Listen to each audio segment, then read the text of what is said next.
If you'd like to contact the show, send us an email at liveonfourlegspodcast@gmail.com or get involved in the conversation on social media. Join the Pearl Jam Podcast community group on Facebook or follow us on Twitter at liveonfourlegspod. This is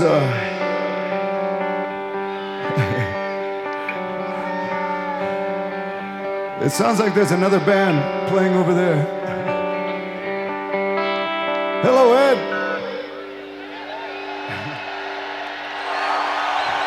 And away we go. You're listening to Live on Four Legs, the live Pearl Jam podcast experience, featuring Mr. Stone Gossard.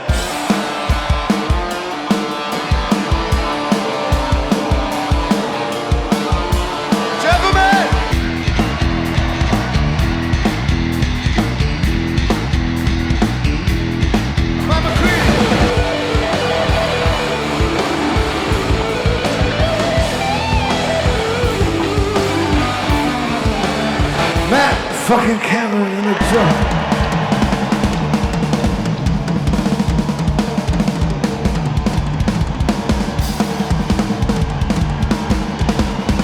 Mr. Boone Gasper.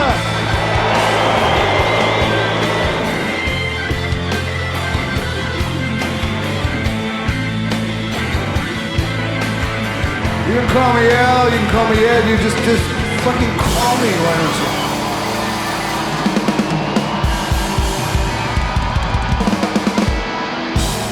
Hey everybody now, welcome to Live on Four Legs, a definitive live Pearl Jam podcast, and today we are heading to Rome, Italy from 2018.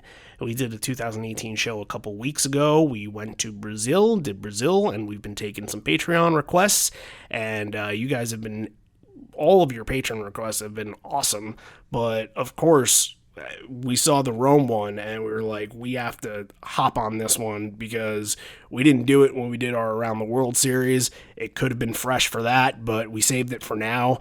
And we're doing it kind of a couple of days after the anniversary of it, which I like to do that kind of thing. So we saved it for a good time. And we get to talk about a show that is within this era, within 2018.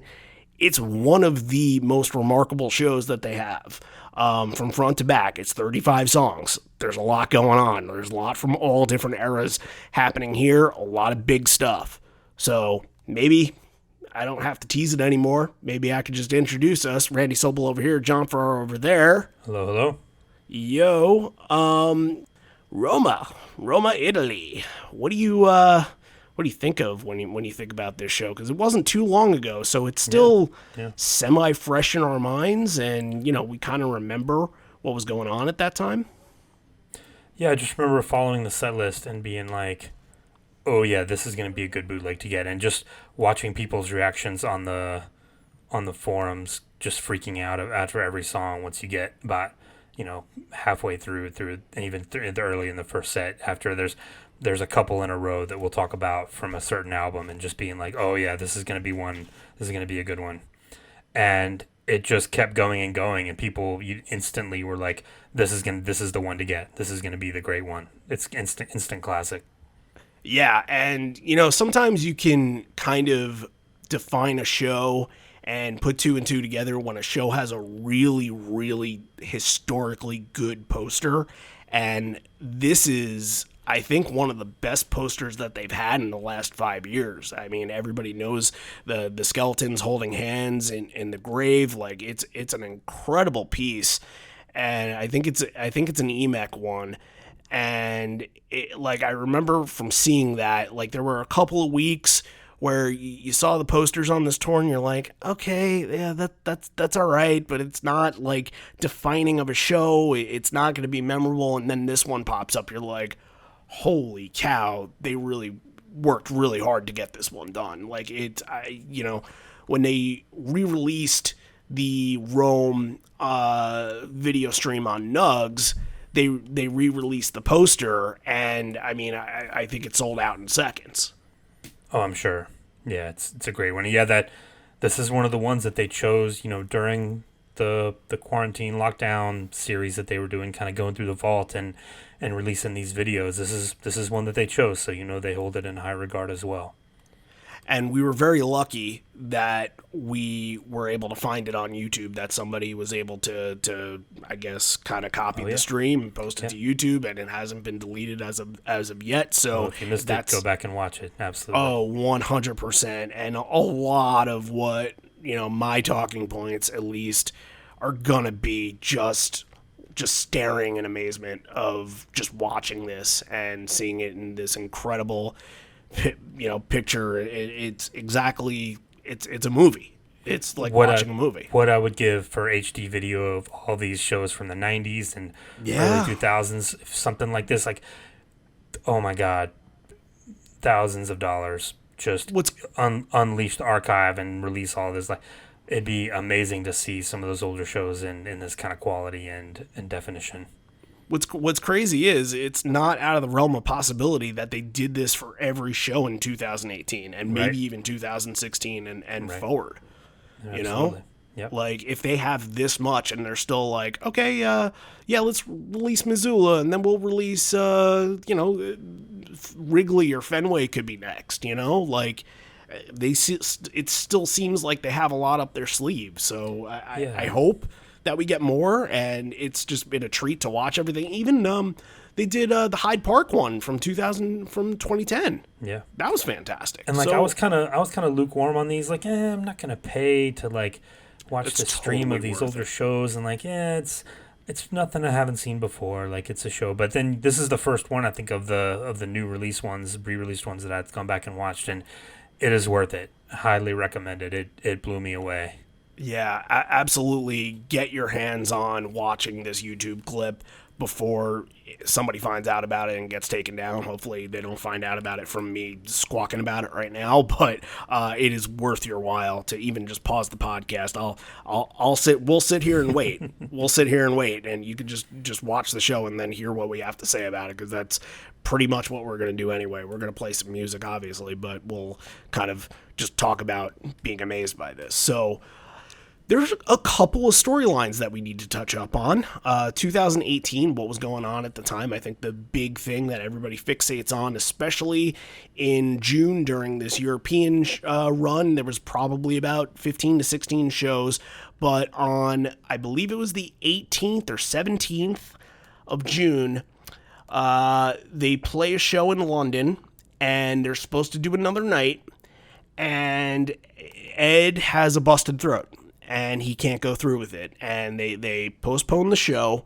A lot of people are really disappointed. A lot of people are really worried, and it becomes the point, and I remember thinking this when I woke up and read that they had to postpone, and the first thing that came to my mind was, crap, this is the beginning of the end, and it's a really depressing thing to think about, but you have to, they're, on the other side of 50, and they're getting up there. And when you just look at other rock and roll acts and you see later on in their lives how much they've been able to do, and unfortunately we've lost a lot very, very early on to whatever battles that they've had, it's just, that's the first thing that comes to your head, is just how much longer do we actually have with them, unfortunately. And it was scary, but I think this show is the redeeming factor for all that, to prove that it was just a small hiccup. It was just a small blip, that they're coming out firing, and they're ready to do 35 songs again. 35 song shows again. Yeah, they wanted to come back strong after having to cancel that show. We talked about when we did that one, like they felt terrible about it. They hated having to do that. It's never something you want to do, but they had no choice. So yeah, they definitely, there was a little bit of let's get out there and prove what we can do and give these people the show that they deserve. Absolutely. And they come out, I think, a couple days after they had to postpone, and both shows that happened before this one are in Italy. One of them's in Milan. It's the iDays Festival. And I remember looking at that set list, and I'm like, oh no, 19 songs and no encore. oh, that's not a good sign. And Mankind was played, so like was Ed in rough shape, and like everything that can be going on. You're like, this isn't good. This isn't good. This isn't normal Pearl Jam. But it's a festival, and they probably only had an hour and a half, hour 45 minutes to play, unfortunately. So the next show is a little bit more normal.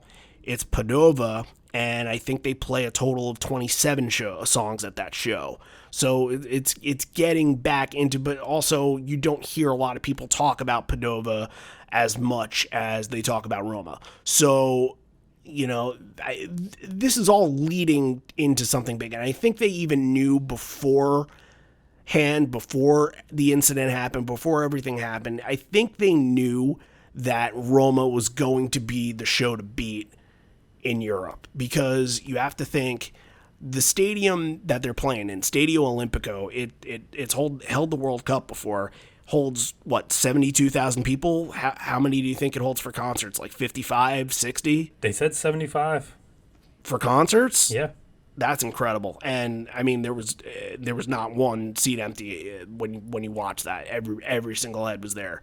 So yeah, it's a legend. Look, let's just put it this way. It's a legendary stadium in the same way that we did Maracana a couple weeks ago, in the same way that people see the Wrigley's and Fenway's and Madison Square Gardens of the world. For Europe, people see this as like a hot destination. And even like just looking in the concert archives of acts that have played there, it doesn't seem like a very popular venue for concerts. It's mostly a soccer arena, obviously. But when you look at some of the acts that played, U2 has done what seems like residencies there, because they had, I guess, a 30th anniversary of Achtung Baby and played a bunch of shows there.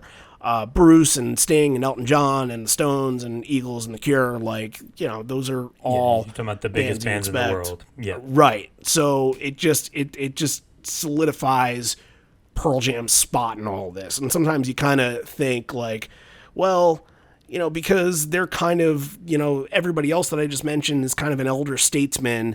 Pearl Jam is kind of part of the left behind that maybe the original rock and roll people don't really consider Pearl Jam to be part of that group. But this is another thing that can, I guess, satisfy that they are part of this, that they are big enough to play a place like this and make magic. Yeah, one of the only, a lot of those bands you mentioned, started in the 70s or 80s and have kind of earned that spot. And yeah, Pearl Jam, you still consider them to be kind of the younger brothers to Bruce and U2 and Sting and, that sort of thing. But they're definitely getting that elder statesman, status. You play places like this, it's because you earned it. Absolutely. And, what's funny is, and I wonder if they're popular in Italy, but who's played there a lot? Muse. Yeah. Muse is really big in Europe, I think. Yeah, I think so too, and I can see them being popular in Italy as well. So yeah, it wasn't a long list, but just the few names that I mentioned there should perk your ears and be like, okay, well, when there are shows here, it's the place to be. So, like I mentioned before, this is a Patreon requested episode, and it was requested by our patron Craig Peterson, and this was probably requested somewhere around this time last year, and that's what happens sometimes. We have so much that we got to get to, and we from patron requests to stuff that we want to fulfill, that sometimes it's going to take a year, but when we do it, we try to go all out with it, and this one is one to go all out on. So I'm going to read his little story that he sent us, I guess, last year when he made the request. So, Rome, Italy, June 26th, 2018. The greatest summer. I saw Pearl Jam 5 times. Milan, Rome, both Seattle shows, and Missoula. All memorable experiences for so many reasons. Met my brother and his wife as we road trip through Italy with the 2 Pearl Jam shows as our anchors. Took a very crowded bus out to the show. Didn't know that many humans can pack into a bus. A lot of sweat. A lot of closeness. Torturous at times, but now with COVID, I long for those experiences. When we got to the venue, Stadio Olimpico, it was very confusing as where we were to go. No real lines to speak of, just masses of people with various advice on where we were supposed to go. Again, terrible at the time, but now just part of the concert-going experience that I miss. Eventually we got in, such an unreal experience to listen to everyone around you, speaking Italian but singing passionately to the lyrics of each Pearl Jam song. Being with the crowd with their lighters and phones as Ed sang Imagine was something really special. Matt Cameron sang Black Diamond by Kiss. That was very unique and totally unexpected. After the show, we opted to walk home rather than finding a bus or an Uber. 3 miles or so is not bad when you're flying high from the show and experiencing the neighborhoods of Rome. Very, very cool. Another highlight came a couple days later when my wife and I were spending our last night in Piazza Novana, people watching, having picnic dinner, and listening to street musicians. Walking by one, he started playing Black. I was wearing my Pearl Jam shirt, so when he finished, I motioned to my shirt. He nodded politely. Then another guy walks by and says, "Hey, a Pearl Jam shirt," and points it out to the guy he was with. I couldn't believe it when I saw it was Mike McCready. How about that? That is very, very cool. And that, he said, a couple days later, so like they're on tour, they're doing stuff. They probably, I think a couple nights later were in like Oslo or Krakow or something like that. So that's very cool and very great timing. So Mike came over, shook my hand, introduced us to his friend and bodyguard. The friend offered to take our picture with my phone. We talked with Mike for quite some time while his friend snapped some candid pics, and Mike gave us some guitar pics. And Mike had his Polaroid camera with him, and he was a really nice guy who took the time to chat with us. Everybody that I've talked to that has met Mike says he's a wonderful human being that is interested to spend time and listen to the people. And I haven't like said anything or spent time with him, but I once was able to come close to his interaction with other fans, and just being able to see that he was having conversations very casually and kind of like an old friend, and he wasn't trying to come off as a big rock star or anything like that. He's not that kind of guy. None of them are really that kind of people, but he is a tremendous human being, and I'm glad that we get more stories like this. Yeah, that's fantastic, and for him to be, we've talked about it where he's kind of become like the most approachable one and just very down to earth, and like you said, like not kind of caught up in his own stardom or fame or whatever. Yeah, that's really great to hear that he just happened to be there. He got a sighting in the wild of someone in Pearl Jam, which is rare. And it just says too that they love the city. They have a big history there. He talks about in the show 22 years. With that 1996 show, MFC and all that. Ed tells a story. We'll get to that later, but yeah, I get the feeling that there's some European cities that they love, and you get the feeling that this is one where they were going to milk it for all it was worth. They were going to stay there as long as they could. Oh, and the thing we didn't even mention yet is that it's been 22 years. Yeah. My math, 22. It's been 22 years since they've been there.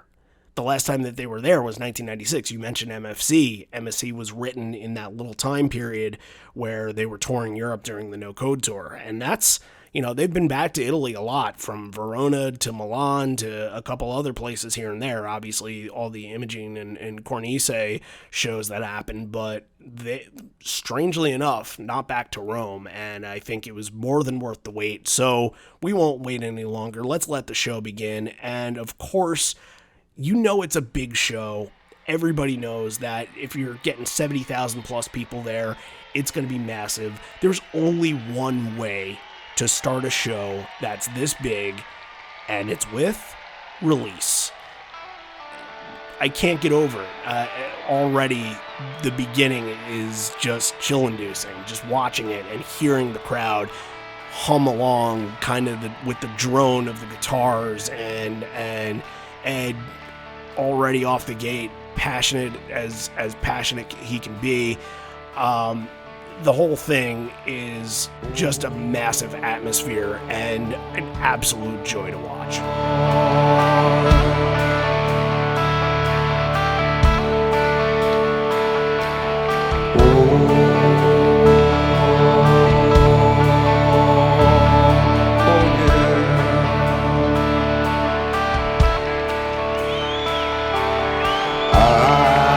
see the world, feel the chill, which way to go, when the war's still, I see the world on a rocking horse of time.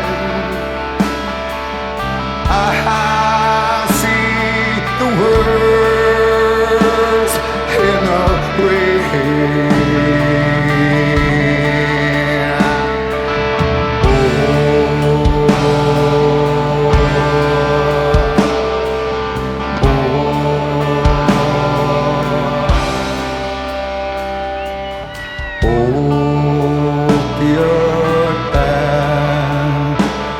Can you see me now? I am myself like you somehow. I'll ride the wave where it takes me.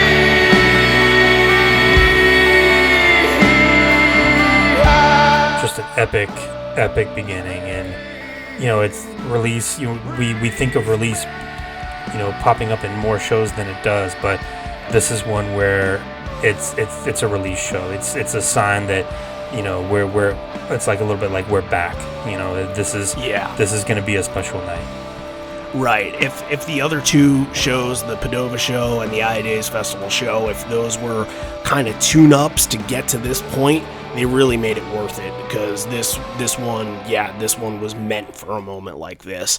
And then you can't, it's kind of, I consider this a double opener, because you really can't discount the elderly woman right after it. And, when he changes the lines, and he'll do this whenever there's a great place that they've never been before.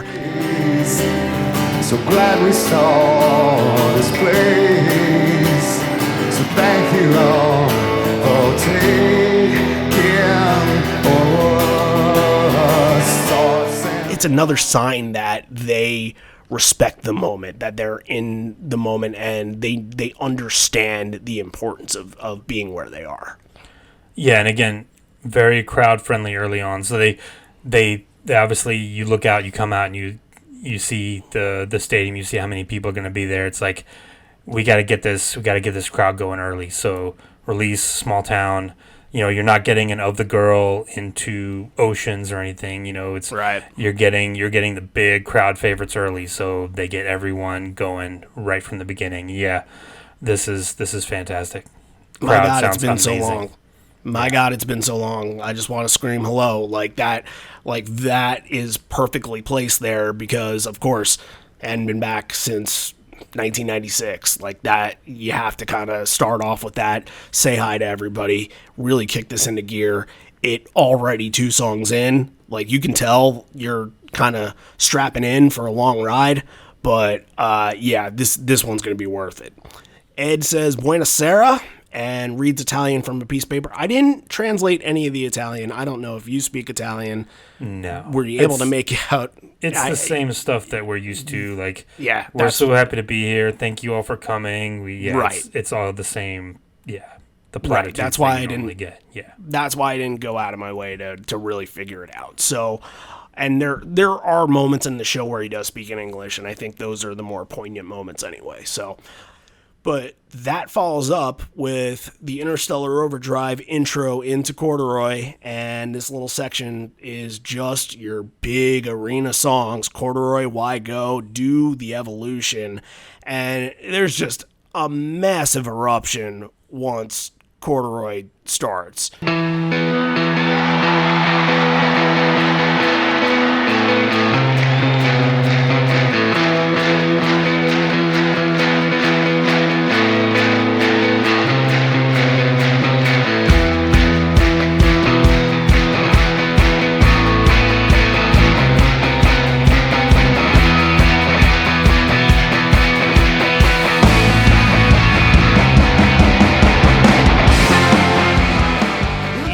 just know that even that pause that kind of happens in between the intro and Corduroy, the crowd like has this kind of like anticipation, like, all right, when's he doing it? When's it happening? And when it does, that's when they just erupt and they go nuts during this. And they're on point with the bridge chorus that, you know, has that jam that extends. And this is like a 10-minute version of Corduroy or something.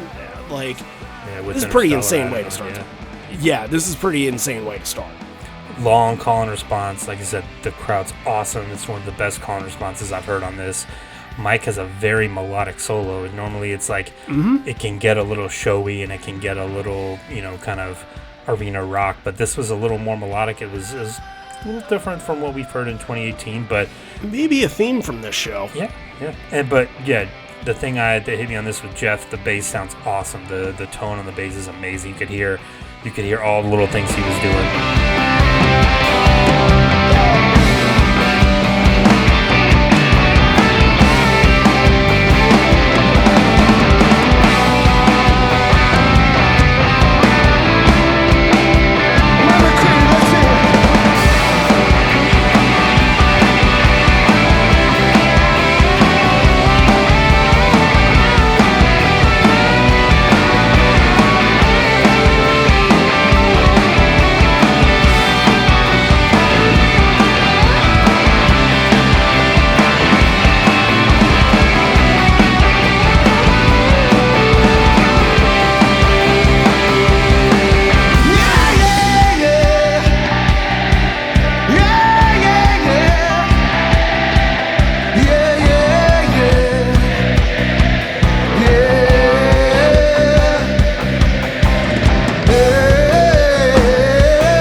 Interstellar, like this is kind of my only little, the thing that rubbed me a little wrong about the show is this is definitely like a 70s arena rock Pearl Jam night, like not a punk rock Pearl Jam night. Like no Sonic Reducer, no I Believe in Miracles. There's butt rock. Yeah, this is a big 70s arena rock Pearl Jam night with some of the covers and stuff that they do. That's the only thing that kind of like turned me off a little bit, but we'll get into that more as we go. I might have wrote in my notes John Frowny Face for all the Eruption solos and Kiss references, but yeah, we'll get there. Not everything is going to be for everybody, and that's okay. But it's a big way to start. Why Go? Again, the energy is just fantastic during Why Go. You mentioned Jeff's bass, and Jeff's bass was, oh man, vibrant during the whole entire show.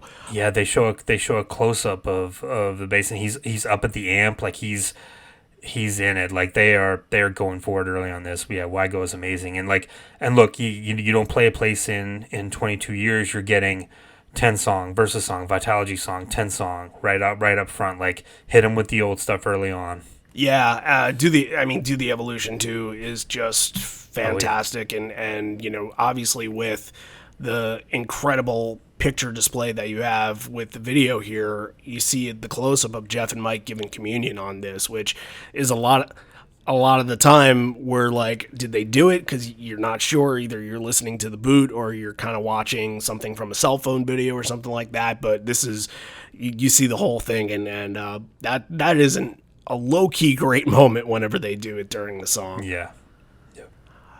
There's also some politically charged things that happen, kind of, just thrown in a little bit. There's the little lyric change to the ignorant immigrants got nothing on me. And that has to be a reaction because he mentions later in the show, I don't even know what the situation was. That's how weird 2018 was. So much shit was happening at the time.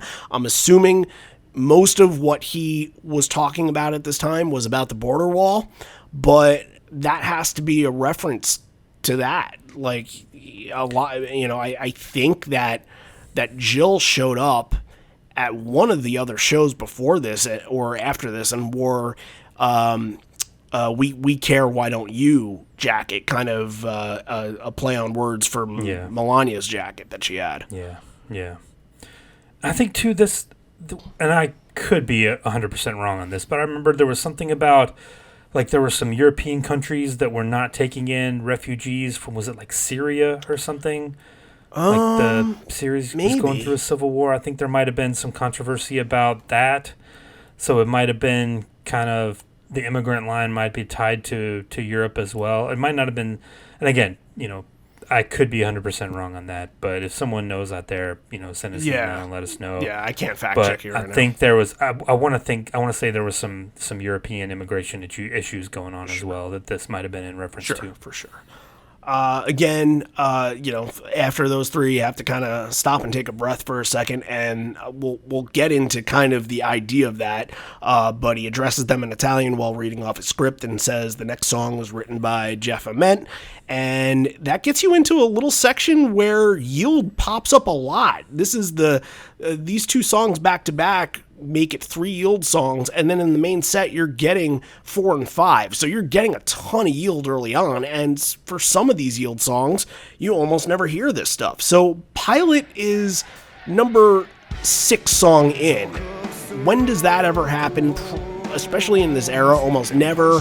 That transitions into Given to Fly as well, but Pilot, I think it's just like, okay, let's give this crowd a little bit of space to breathe in between the stuff that they're going to be really excited about and maybe the stuff that we want to play just to get them something rare and get them something different. Yeah, and it's one too where Ed can go real low on his voice, so he's not pushing his voice on this one. It's a very relaxed vocal, but it's great, and like you said, the spot here, I think in the 2010s, like if you got Pilot, this would be the spot where they would, like, after that intro and then the punk rock section, they would throw in maybe a weird one. And yeah, this is like, Pilot's great. They get through it. It usually, sometimes this is kind of a disaster in the later days where like somebody screws up or somebody misses a change or something because they never play it. But yeah, that sounds really good.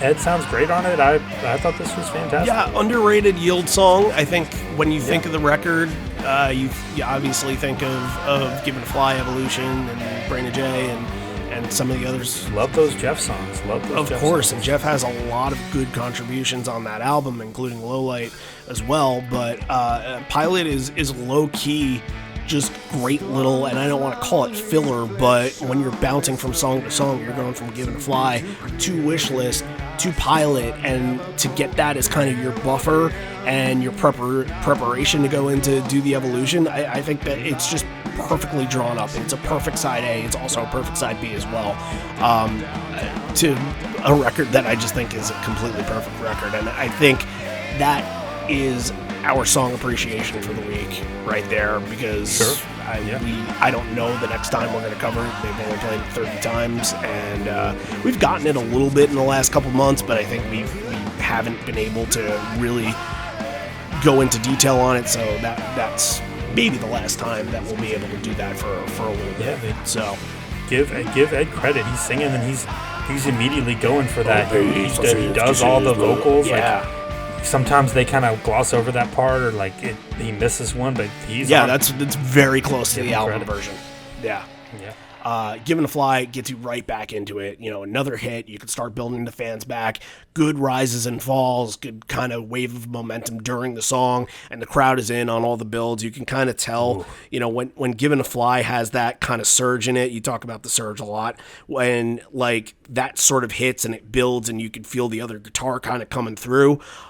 You kind of get the sense like everybody's body is moving, and the whole there's an energy for it, and I think that's such a very unique thing about this song, that that kind of all happens in unison. Given to Fly is fan, and then those 3 yield songs in a row, you're just like bam, bam, bam, like it's Evolution, Pilot, Given to Fly. You're kind of moving backwards from the album. And yeah, Given to Fly is like the culmination of this whole first part of the set. The crowd's amazing. Like you said, the rises and fall, the surge on this is fantastic.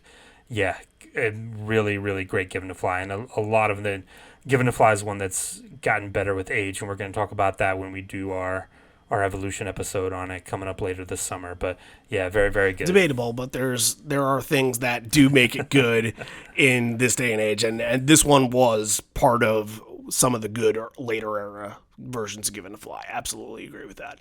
Ed wants to see the massive crowd, which obviously you get on video, and yes, it is exactly that. It is massive. So, of course, a massive crowd is going to get a massive song. This is the even flow section here, and you could just tell that the band is just having fun playing a song like this in front of them, because the crowd reacting to them, and that's the big thing about playing big shows like this and seeing big crowds. You don't want to come out and play Lost Dogs or play stuff from Binaural as much as we or you guys listening would want that stuff, and want to cross something off of your checklist. Like, you got to hit the stuff that's going to energize everybody, and no matter what you say about even flow, no matter how many times you see it, it's always going to get that big response from that big audience. Especially, come on, they haven't gotten it in 22 years.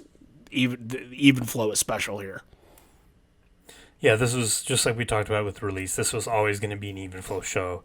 You're not going to get Nothing As It Seems or anything like that here. This was always getting the crowd amazing. Just sounds so good. And we got to talk about the solo, the mic solo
slow burn at first, and you're like, oh, this is going to be something cool, but it's a long solo, and it gets to the shredding part, but it's got a nice build to it. Yeah, some whammy bar effects in there. Yeah, definitely longer than your average one. I think you can kind of say that about some of the solos in here. I think that is definitely a definitive kind of theme of the night, like we talked about earlier with Corduroy, and there are other ones that we'll get into in a little bit. But if somebody throws Ed baseball during the end of the song, I don't know if you'd caught that, but that was interesting, and just another song that in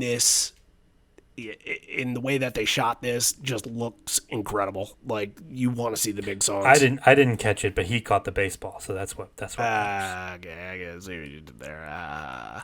Ed gives the nod to Mike, says that we're a much better group than we were 22 years ago, and I have proof because we didn't have Matt fucking Cameron there on the kit. And then guess what he does? I can't believe he did this. This was. Yeah, I stood up and took notice. Like, wait, did he just do what I think he did? He sure did. We love Matt Cameron, oh yes we do. We love Matt Cameron, oh yes we do. We love Matt Cameron, oh yes we do. Matt Cameron, we love you. That is Jack's song, my friend. Flashback to 1995. We love Jack Irons, we do. Jack Irons, we love. The same treatment for Matt. He gets the Bye Bye Birdie song. Yeah. And it's great. I like when that pops up. I think that it is definitively Jack's, but cool that Matt got the treatment too. Yeah, it's about time. He's been in the band for 20 years. I think he's gotten a couple bones thrown at him. He gets as much credit as anybody. I think I've said this so many times. They are so appreciative of what he does back there and what he brings to the team. Like, he's good at everything. He can do anything. He can do anything. Yeah, they do. and you can know it's genuine when Ed looks back there and he's like, whoa, like another version of Beam Flow that sounds like that. Like, come on, guys, like that. We keep this up, and we're like. It's fantastic. So, but we get a Boom introduction here too. It's his first time in Rome.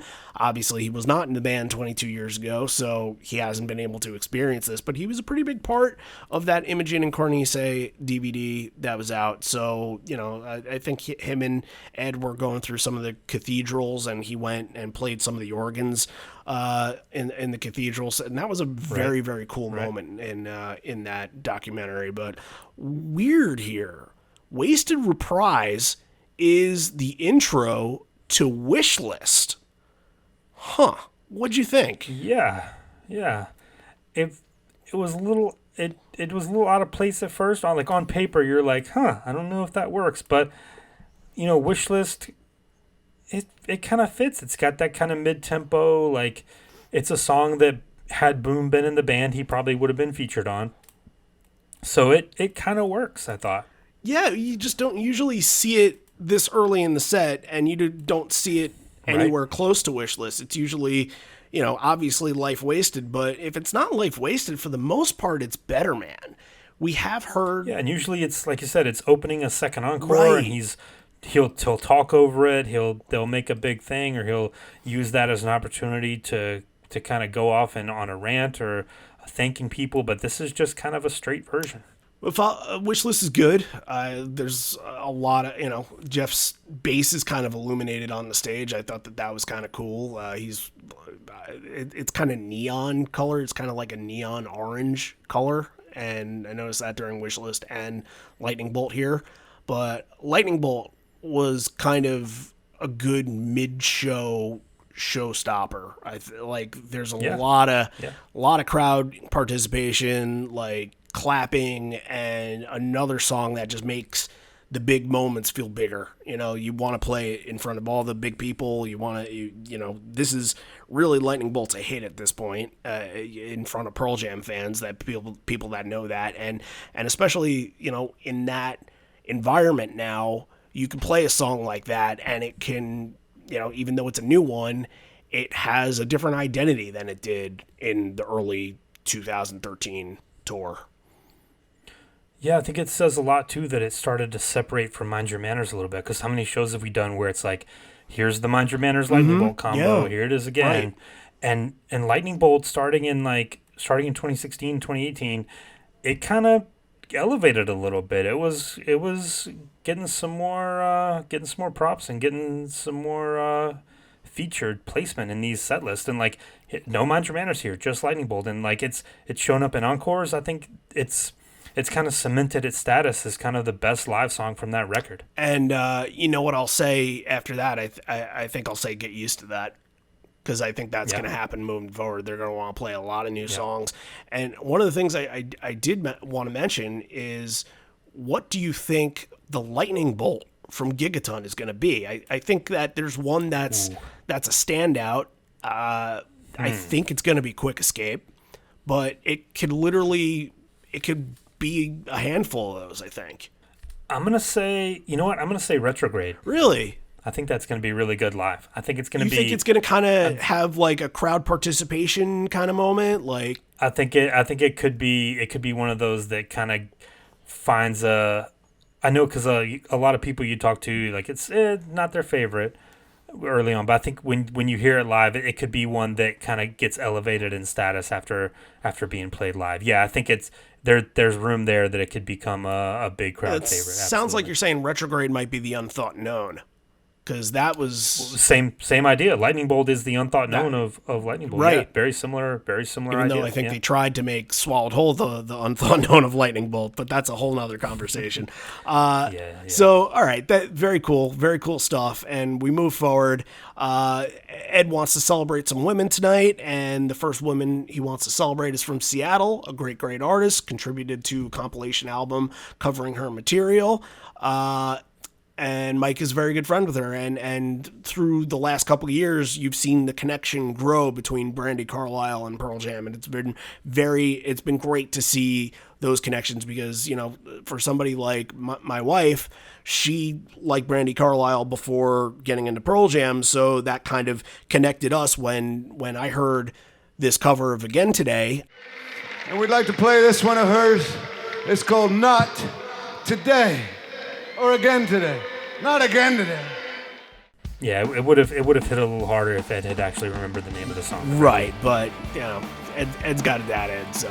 But I didn't really kind of know that, and I think any time that you get Pearl Jam's seal of approval on something, at least in my brain, I'm like, okay, I'm willing to give it a try. And henceforth, I started listening to Brandi Carlile more, and I really like her stuff. And I don't think it would be something that I would listen to regardless. If Pearl Jam didn't have a relationship with her, I probably would ignore it, because it feels like part of a genre of music I don't pay attention to. Yeah, I'm not familiar with her stuff. You know, I know of her. I know she was Record Store Day ambassador, I think, last year or this year. Yeah, and well, maybe it was last year. year. I've never gone and done the Brandi Carlile, even small dive. But so I'm not. I know this song. I know the cover of it. I think, you know, they did rework it a little bit. It's a little faster and a little more upbeat than the original, from what I understand. But I have a lot of respect for her, but just not something that I'm really familiar with. You know what, this take of this song and the way that the takes are composed, you know what other cover there's it reminds me of? It reminds me of Better Things, when they did Better Things. Just you can see that. I love that kind one. of the progression of it. Yeah, that never got a lot of play live. It got played like two or three times. Maybe? Very, very, very small amount. So, hey, it's good. If you're out there and want to request one of those shows, then oh, please do. Yeah, I'd love to talk about that. Yeah, there's a really, really even better than Pearl Jam's cover. I say that obviously in the position that I am, but Bouncing Souls cover of Better Things is unbelievably good. Like, if we're gonna talk Kinks covers, you gotta get Green Day, Tired of Waiting for You. That's still the best one.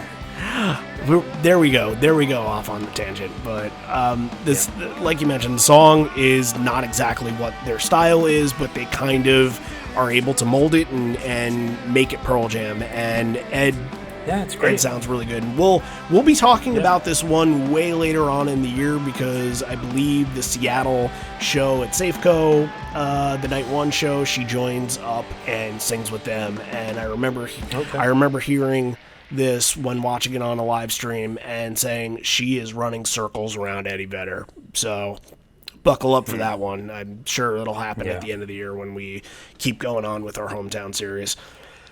Ed says it sounds like there's another band playing over there due to the echo, and many years ago, a few friends of mine, here's a good story.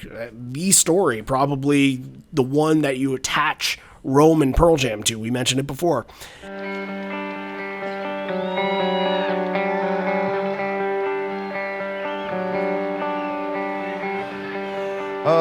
Many years ago, a few friends of mine, we took a drive out of Roma and we went down a place called Porto Ecoli. And we're driving this cool little car, you know. And maybe things weren't going so good and it just felt like freedom to be in this little car with knowing where you were. And one good thing to have a song written about it is that the song always takes you back to that feeling.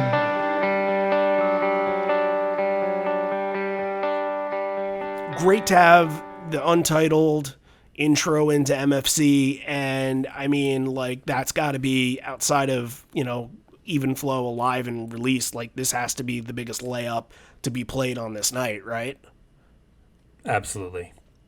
You weren't getting out of here without getting MFC. And this Untitled too, like it's a little quieter. It's more about the guitar is not nearly as prominent. Like normally it's about that guitar, you know, melody, but this is more about the voice. It's more about the singing. The guitar is kind of secondary. That was kind of different for me. I'm used to hearing the guitar very prominent on it and him really focusing on playing that melody, but this one, it was almost like the guitar was an afterthought. But yeah, MFC, when it kicks in, it's fantastic. Well, I wonder if that has to do with the echo that Ed's hearing, and I'm wondering if he's listening to his own voice kind of come out, and he's either mystified by it or what. But I kind of liked that, you know, the melody of it kind of took a backseat, and you're able to kind of get a vulnerable side of it. And MFC is just great. It just, you know, feels like it belongs as part of another one of these big arena songs, and it's not one of these just kind of middle of the set throw-ins. I feel like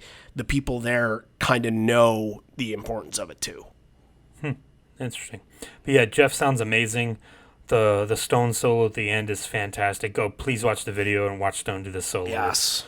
Unbelievably good. Yeah, a lot of yield early on. So if you like that, then this is right up your alley. But this would also be the last one. So unfortunately, if you like yield and you don't like anything else, then you might not like anything that's coming up next. But I'm sure that is not you. Here is a really interesting combo. I'm going to lump all these together, though they don't deserve to really be lumped.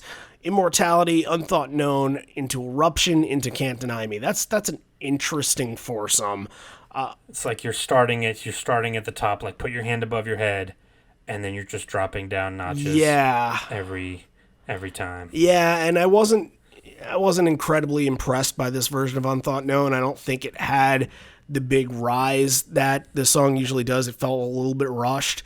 Compared to some of the other songs that had like the big crowd moments, and you put Unthought Known. It's never going to be as good as Immortality. Right. No, Immortality is great. I think Immortality is another one of those songs that has a little bit more of a melodic version from Mike. He kind of builds into the solo and then gets going with it. But very soulful. Yes, very soulful in this. And then like Eruption is all right. Your '80s callback. That's fine, and it happens. It just doesn't do anything for me. And I think it's just tough to put Immortality there and then to try to follow that. Like Immortality needs, like, you know, we talk about some of these amazing songs. Like you need the like Immortality is the big push before the wave breaks. Yeah. Like that's the big build, and you need something after it to kind of bring it home and really hit, like a Black or like a Porch or like a something heavy, like a Given to Fly, like something emotional, and just following it with Unthought Known, Eruption, and Can't Deny Me is just like, it just kind of like, it just lost something. But don't get me wrong, this version of Immortality is amazing. I've been talking about Jeff a lot. There's very nearly a bass solo at the end of Immortality.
You caught that, but Jeff is just going off on the fretboard. Sounds amazing, and it's just Cameron at his best at the end of this version of Immortality. It was the standout of the show. Yeah, if we're gonna be like set list picky here, Immortality into Animal into Lucan into Porch to close your set would have been very cool. I think better. Yeah, I think that would have worked. Obviously, Animal doesn't have the same touch as a Given a Fly or a Black, but it still, it takes you there. But like, I don't know. Can't Deny Me to kind of wrap this up is just say what you want.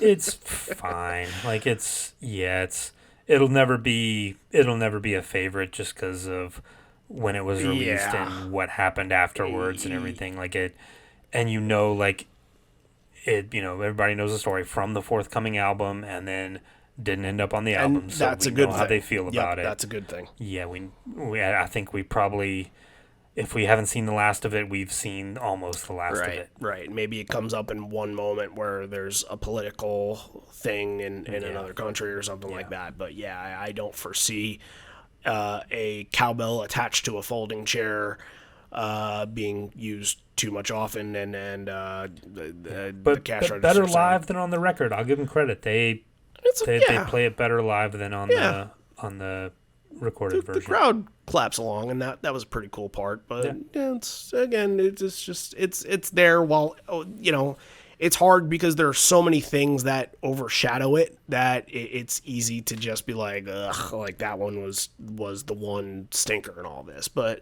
this is not a show where we need to talk about stinkers. So Stone is it's a sign of the time. 2018, right. You're getting it. For the most part, yeah. But look, we're moving on to Stone here because Ed introduces Stone to the crowd, and he's gonna sing it. So look at that, Roma. You got Mankind, and crazily enough, Mankind was actually played 3 times in 2018. Would you believe that? Cool. Wish I had seen one. Yeah. One of my white whales. The iDays show that happened after that was the first one back from London. They played that because I think Ed needed a little bit of a break, and then I believe when they did the makeup for London, I think they played it as kind of like a nod to I couldn't sing then or something like that. Mm-hmm. So I think this is kind of a way for 35 songs in a set where it can kind of give Ed a little bit of a break, give Stone a moment to shine, and we've heard a lot of post-1996 renditions of this that are just kind of like less than stellar, don't feel like they belong on the stage, they just kind of like falter, the band doesn't really no pieces of it or kind of misses a bridge or something like that. But this feels like it deserves to be on the stage. I'm enjoying this version of Mankind. It was great. Mike does a great solo. Like sometimes Mike like fucks up the solo so bad that like he can't even finish it. But this was fantastic. Like a really good Mike solo. And Stone's not even using a pick when he's playing. You're sitting there, he's just, shaking his hand over the strings. It was unbelievable. Stone, use a pick, man. Stone can do whatever he wants. I know. Who am I? But it was a great Mankind. How often do you get to say that? Yeah, another one just like Pilot. They must have practiced it, sound checked it. They got through it. Sounded great. Absolutely. Yeah, and not a 2003 Mankind. This is a good Mankind. And Stone, like, sometimes when he goes up to the microphone, he gets a little bit humble and he's like, I don't really know. I don't know if I should do this. And like, yeah, he's a shy. Yeah, but it felt like he was pretty confident. He was like, all right, I'm going to show them. Yeah. I'm going to show them what I can do out here. He got into it. 75,000 people out there. I'm going to sing to you guys, and you guys are going to be blown the fuck away. And it's kind of signaling you to sort of the end of a big 22-song main set. We had a 22-song main set that we talked about last week that was from 1995. This is from 2018. They're doing the same shit from 2018 that they could do 1995. Like, and then they're going to go and do, 13, 14 more songs? How incredible is that? It's same energy right there. Animal, Luke, and Porch. Interesting way to end the set because Animal, obviously, never really at the end of the set, usually more towards the beginning, but it's utilizing a song that has kind of the staying power and notoriety where you can put it anywhere and you can get that reaction. And I think you needed the big 10 songs and really it was just Wygo. I think you really needed the big arena songs in the beginning to really rev up the crowd. I don't know if Animal does the same thing that those other three songs, Corduroy, Wygo, and Do the Evolution do. So that's why I'm sure they put it here. I think it does it. You definitely needed to get the crowd. You needed kind of a jolt of energy after that, little section there, the kind of the lesser known. Oh yeah, absolutely. You hadn't really had a big sing along since like Even Flow.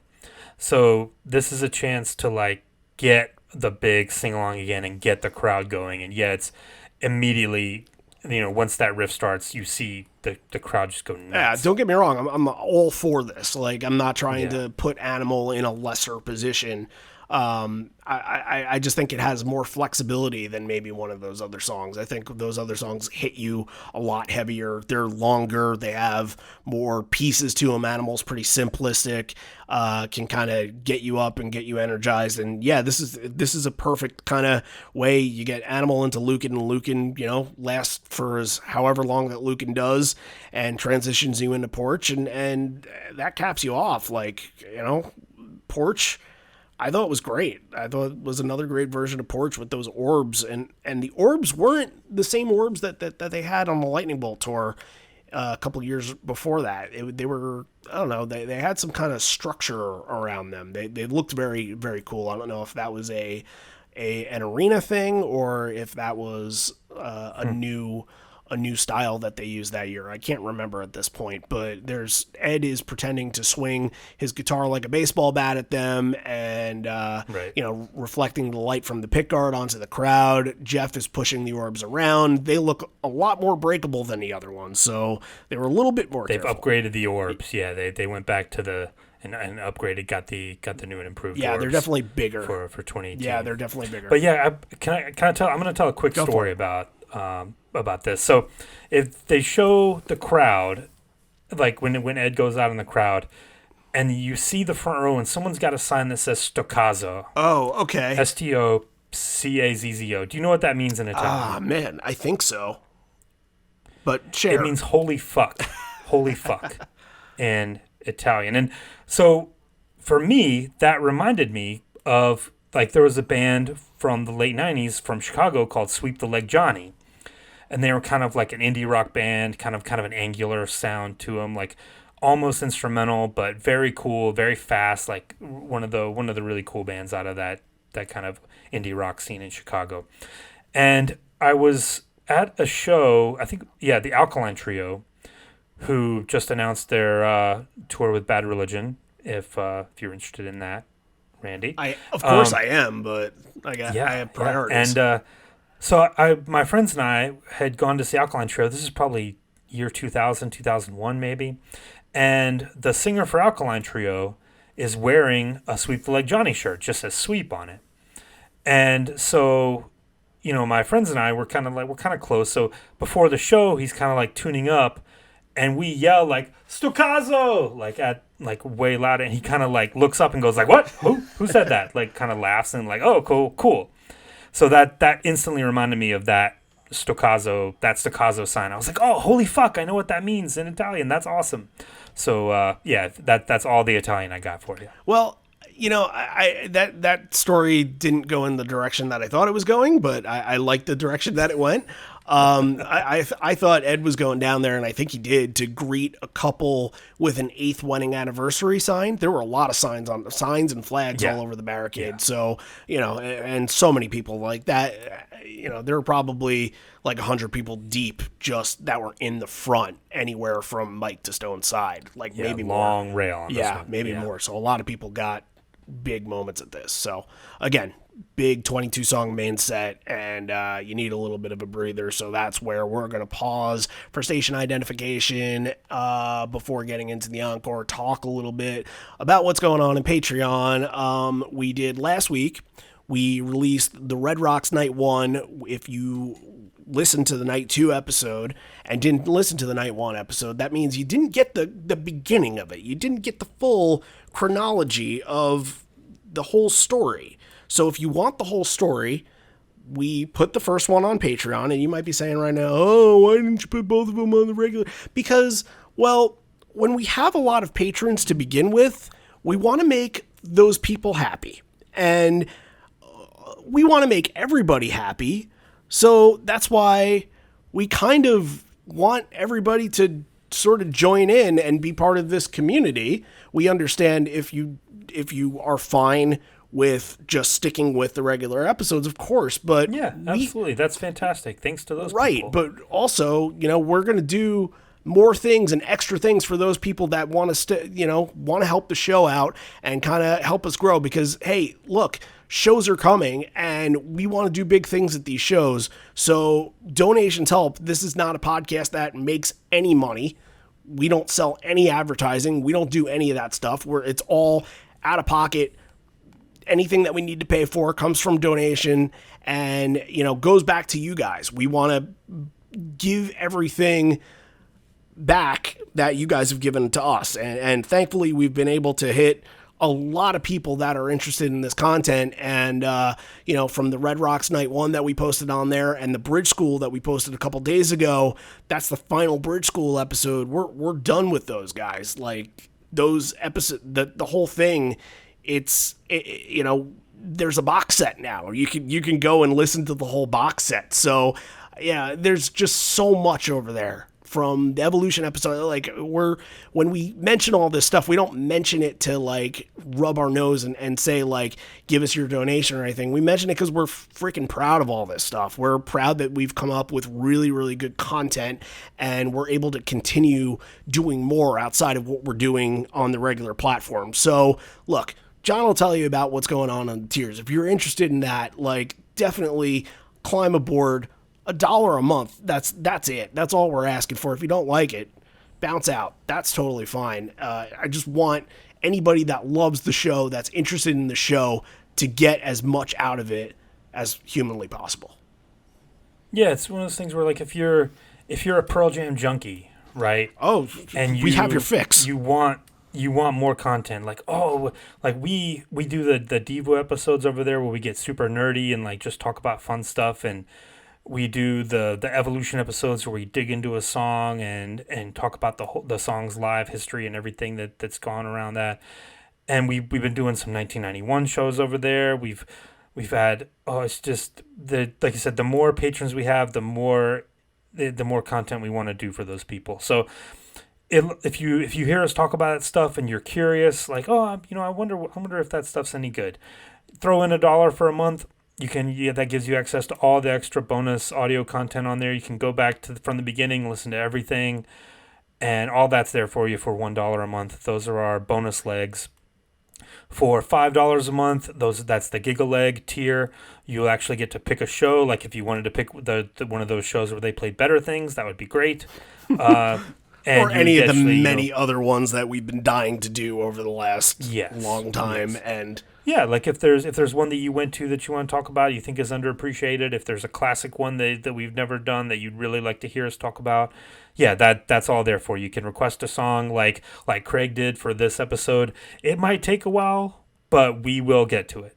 We promise. And if you want to go even more than that to support the show, there's the Horizon Leg tier for $10 a month. Those are the people that are supporting us on the Concertpedia project that we're going to be unveiling later this summer. And you'll get like your own profile episode where you'll come on with us. We'll talk to you about your live history of Pearl Jam. You'll pick a song that kind of defines your fandom. We'll play it on the episode, and you'll get like an executive producer credit on the website and more stuff to be announced. So those are the tiers. If we thank all of our patrons, whether you're $1, $10, something in between. Absolutely fantastic. Like you said, we're up over 100, which is amazing. And we just thank the people for continuing to donate month after month. It means a lot. So thank all of you. And like I said, the events that are coming up, especially See Here Now, we're going to have a lot of things going on.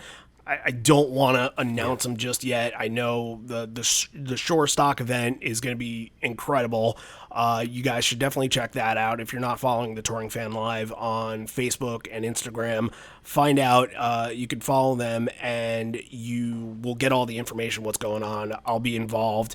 Anthony over there is doing a great job of just getting this benefit together. And I believe, while I was going to address this later in the show, but while I'm absent for the next couple weeks, I believe Anthony will be joining you. So you guys will be able to talk about it a little bit. Yeah, we're going to have some guest co-hosts from some of the other Pearl Jam podcasts. So yeah, looking forward to that. You're going to get a little bit of a break, but the thing is too, like we're halfway through this year now, you guys. That's insane. Like if they're going to be playing shows in January, February, March, we're going to know about it sooner than later. Yeah. Like we could be weeks away from a tour announcement, because they usually do 6-7 months out for these things, because it's got to be planned out. Travel's got to be planned. Especially now that everybody wants to go out on tour and wants to book, like it's going to be tougher and tougher to book those places, especially the arenas that have both hockey and basketball playing there at the same time. So just think, like you're going to get, as soon as that tour's announced, we're going to be on it. We're going to have a reaction episode. Oh, yeah. We're going to be going That's big when this tour comes back. So that's one thing that those Patreon donations are going to be going to, is we're gonna try to go as big as we can when this tour comes back. So that's something to look forward to later this year, hopefully. Absolutely, yeah, I can't wait for that. I think that's gonna, watching just that day when the dates are announced is going to be a really special day. Watching this show, and it was a point that I was going to make later during a live or something like that, but watching this show, I haven't gotten a lot of like, boy, I miss concerts during this, because I've just been so concerned about what's been going on in the world, and I just want the world to heal before anything else happens. Like, I feel like that's kind of, and we're back to, getting those kind of things, and I feel less bad. You can go to baseball games. John, you went to a soccer game. I went to a Mets game. So, like, we could do these things now and feel okay about it. But for a long time, I was just kind of feeling like we shouldn't be worried about concerts. We should be worried about protecting each other. And I didn't want, because so many people got in touch and they're like, man, when do you think concerts will be back? I miss concerts so much. And I tried not to fall into that, oh boy, yeah, I need a concert. I need a concert so bad. But watching this, I don't know if I had the I need a concert so bad fix, or I can't fucking wait until my next one. I think either of those would have fit the bill quite nicely, because just, again, watching a show like this makes you want to be a part of it. Like, there's no ifs, ands, or buts about it. Like, once See Here Now comes, I'm going to be so hyped, so pumped for it, and that's why we're so excited to be able to to get to meet a lot of people that have already got in touch with us that say they're going to the show. So hopefully, get vaccinated, people. Get vaccinated. Yeah, if you're not vaccinated, we're not hanging out with you. I'm just gonna throw that out there right now. So don't even bring it up. It's just not happening. So all vaccinated people.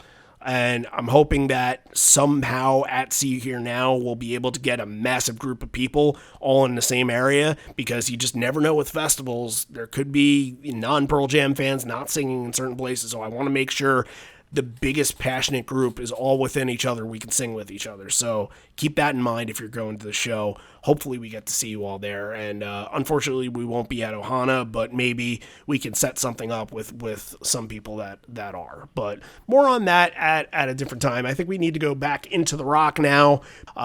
Thanks to the crowd for making them look good up there. And not sure if ukulele has ever been played in Stadio Olimpico before, but they're going to try tonight. Sleeping by Myself, okay, no, it's not a favorite of this show, but it's here, and the only thing is just placement and the way that they did these 3 songs. I don't know, if Ed is going to do a solo song or just him and Boom, I don't really like when the rest of the band leaves the stage and, then comes back. I'd rather... Ed just come out and then the band kind of gradually come back. I don't know. Yeah, that's how I feel about that. It's weird to me. Why would you do that? It just depends show to show. It's just different however they plan it out. Yeah, just maybe to get a break. Maybe Matt had to take a shit or something. You never know. Yeah. No idea, but it was on the set list like this, so I guess they were planning their shits, I suppose. But Ed actually mentions in between songs, he mentioned that he learned something incredible while we were in Padova. And, on June 25th, that would have been yesterday, but 340 years ago, yesterday, the very first woman in the world to ever graduate university was down in Padua 340 years ago. So, can I have a drink to that? Elena. Cheers, salute, Elena, for starting something.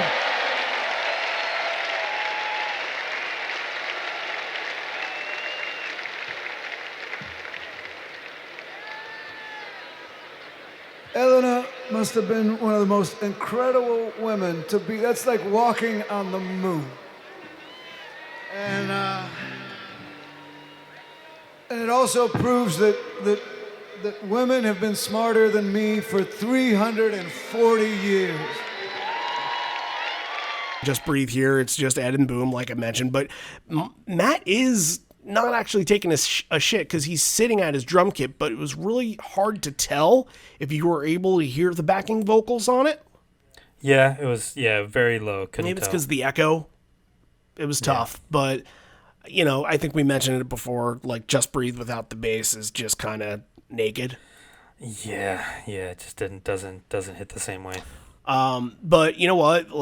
The finish to this 3-song section is probably the special moment from this. And I hope that Imagine isn't really part of your 70s butt rock kind of thing you were talking about. I know Imagine's Imagine. It is a little bit. It is a little bit. It's kind of tried. I get that. It's so cliched. Yeah, it's kind of hack. But yeah, but yeah, I mean, you have a crowd like this. Yeah, it's the Fireflies, the full band's out. It's a sing along. Yeah, is it my favorite cover that they do? No, but I get it. It's good. It's very good. And I am in the same boat as you. I would rather, if they were going to do another Beatles song, of course, I'd rather I've Got a Feeling or pretty much Hide Your Love Away, pretty much anything else but Imagine. Yeah, and Ed kind of mentions it looks beautiful to see the entire place lit up like this. It's sort of a dedication to everything going on at the time. Like, it's a song that bonds people, brings everybody together, the peace and love aspect from it. And, we mentioned the stuff that was going on with Syria and the border wall side. That's on their mind, Yes, absolutely. And look, after Daughter, you get a WMA tag during Daughter, so that's another thing politically that kind of goes into what is happening at this time. And I really didn't mean to undercut Daughter here, because this is a really, really good version of Daughter. I really love this from an era that usually doesn't do it for me. I thought that, again, maybe it was after all the stuff that happened the couple songs before this, and this kind of just was your first one to really kind of perk out at you and get to see the crowd again and get them to react again. Like, I thought that was a brilliant performance, and the tag was excellent on this. Was there a little bit of Hey Joe, like a line or two from Hey Joe before they start WMA? There was more than that.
Also during this is wearing a Mike Rizzo Cubs jersey. All those names that I just mentioned, Joe Madden, Theo Epstein, Mike Rizzo, all Cubs. So yeah, the call and response very good, and it's just kind of cool to hear Daughter in an encore. We're used to hearing it so much in the main set that it's nice to get it kind of featured in the middle of this encore. Yeah, absolutely. And one of the things at the end, I really like the end of this tag after WMA finishes up.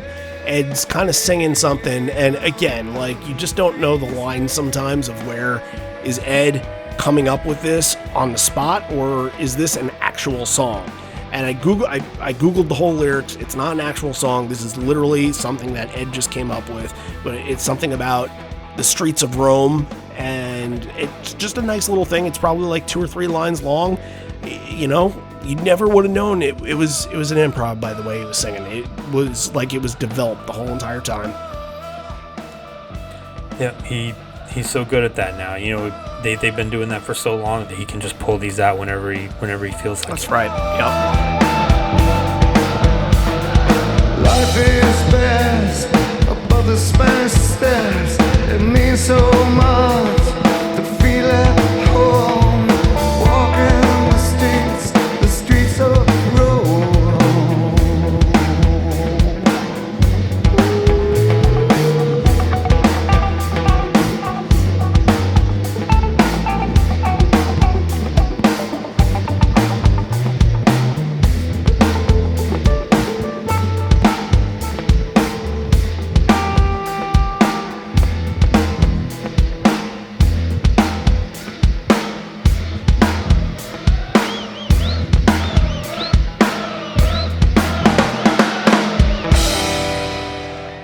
State of Love and Trust following up, like another energy, getting the crowd into it. Ed's at the top of the stage doing hey-oh, hey-oh, hey-oh with the crowd, like awesome. You know, State of Love and Trust is one of those songs, like it's technically being used as the transition to get you from Big Moment and Daughter to the next big moment, but like it's building to that. It's more building momentum kind of moments. Daughter into State of Love and Trust is a really good transition that I don't think I've ever heard before, but yeah, it's Mike, when Mike starts playing that, it's like, oh, okay, you see bouncing up and down again, like here we go, the jolt of energy's back. And yeah, it's a great way to kind of transition back into the rock here for the end of this section here. Not just the rock. Oh, yeah. The butt rock.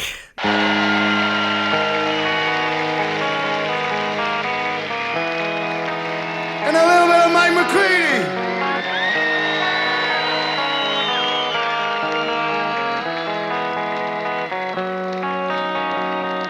Out on the streets for a living, which is only begun.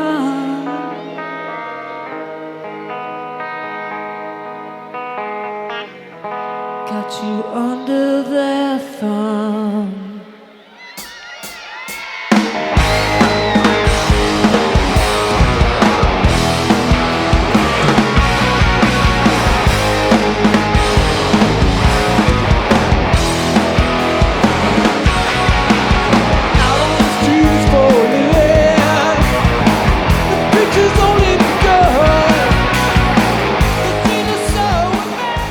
Yeah, Black Diamond is next, and Mike. I don't know what Mike is singing before. There's a couple lines where Mike is singing in a minute. just a line or two. Maybe he's doing the intro. Yeah, that's the intro of the song. Yeah. Yeah, but Ed plays it up really big. Is like, Matt Cameron's gonna sing. Like it's a very big to do about it, and then it's just Matt sings it. He sings it every time they play it, and it's a couple of minutes of like, oh, okay. They did that. Sure. I'm going to tell you why I don't hate this. It's because when watching this on a live stream or paying attention to the set list as it was going on live, I was keyed in. I was keyed in because the day before this was 10 years exactly to the day of my first show, which was the exact last time that they played Black Diamond, which happened to be with Ace Frehley. So the first show that I ever went to, of course, I'm not a huge Kiss fan at all, but Ace frickin' Frehley's on stage with them. That's pretty cool. They play Black Diamond. Do I know the song at the time? No. It's not really one of the Kiss songs that I actually know, but it kind of made an imprint on me, and it's one of those things. It made Pearl Jam feel bigger than I ever expected them to feel. And almost exactly 10 years, a decade, and one day, it was just one day off. I wonder if somebody was privy to that information. It was like, hey, it's been exactly a year since you played Black Diamond. Maybe we do it again. Like they're pretty good about that stuff. I would say that it's less of a coincidence than not. We'll have to check with Dave and see if they have a lot of footsteps. Yeah, I prefer the Replacements version where it's a little more tongue-in-cheek and a little more, making fun of, a little throwaway version. I prefer that version of Black Diamond. But yeah, this really doesn't do anything for me. I'm not a Kiss fan. It's something super rare. It's in the same category as Ain't Talking About Love. However, I don't really give a fuck where they play it. So that's a little bit a nod to the Spokane episode from a couple weeks back. Yeah, had to get one more shot at it. And maybe there'll be other shots. All the greatest hits tonight. Yeah. All right, ending your Encore 1. Can't believe we're already ending it. Jeremy and Better Man. It's insane that at the end of your second encore, you're going through the 29th and 30th songs of the night. First encore. Yeah. It's insane. I don't know of a lot of shows where you can say this about. I think the Seattle Night 2 show was like this, but even before that, some of the Wrigley and Fenway, I don't know if you could say that about those shows. Maybe. Yeah, you could probably count them on one hand. Right. But look, these are songs you want good crowd reactions on, and you get them. You get exactly that. Oh, yeah. And to be honest with you, like Jeremy's great and Jeremy's Jeremy, but like Better Man is the one that stands out to me. And maybe it's because we've had a couple of Better Mans here and there that have been just, all right, well, we're going through the motion on it. But being able to watch, again, going back to the quality of this video here, and being able to watch this version of Better Man and being able to kind of see the crowd react to this and kind of them getting the cues from Ed to sing and going back and forth with them. Like there's something very, very cool in the tag too that's worth mentioning in a sec. But seeing that interaction made this all the more special. Yeah, very, very good. And like I said, that we cannot, underestimate how good this video is. Like, please go watch this.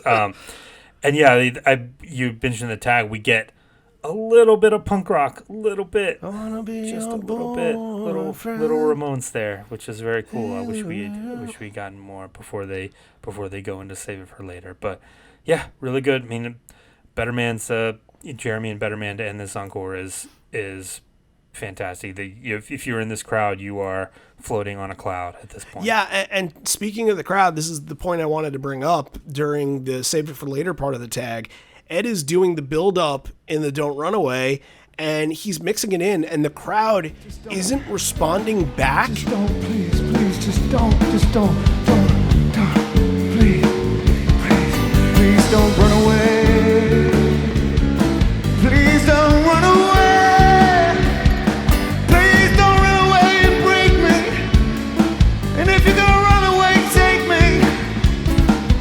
Oh, don't run away. Don't run away. Sing with me.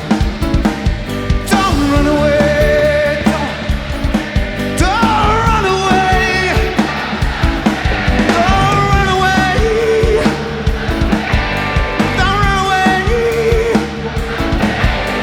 Don't run away. Don't run away. Don't run away. Don't run away. Don't run away. Don't run away. Don't run away. Don't run away. Run away. Run away.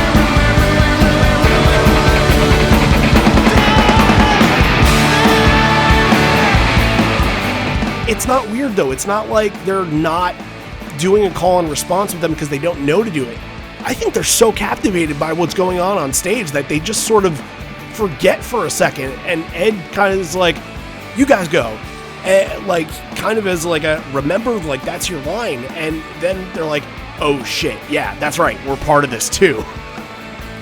You gotta take a minute to be like, fuck, like, this whole show is us and not just us standing in amazement of you guys. Like, they're such a huge part. Every crowd is such a huge part of the whole entire atmosphere for a show. And like the rest of the song and the way that it finishes up, and Ed throwing his guitar up in the air at the end and doing, I don't know, like however many, final chord strums that they did. Like, it just is intense, electric, unbelievable, and all in front of a full moon. Like, how incredible is that? The show has been a blast to this point.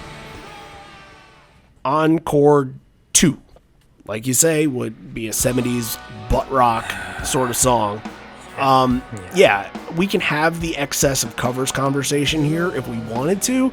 I don't know if this is the right show to do it for, because I think that maybe a show like on the East Coast or the Midwest in an arena somewhere, if you want to have that conversation, we can have that conversation. But a big show like this where they're playing 35 songs and 31 or 30 are original. It's not the quantity of them that I have a problem with. It's the quality. It's the selection. So yeah, I know you're not a Pink Floyd guy. I'm not. Look, I think the more that we hear Comfortably Numb in shows, the more numb I get to it. Unfortunately, like, I like it, but there's not much more that I can say besides. We'll start calling it Unfortunately Numb. Well, there's just not much more that you can say than, like, Mike takes it away and they kind of do the song justice. How many other Pink Floyd songs they can do that are more, I guess a little less mainstream than Comfortably Numb, and the other one that they would do would be Mother, which is just as mainstream.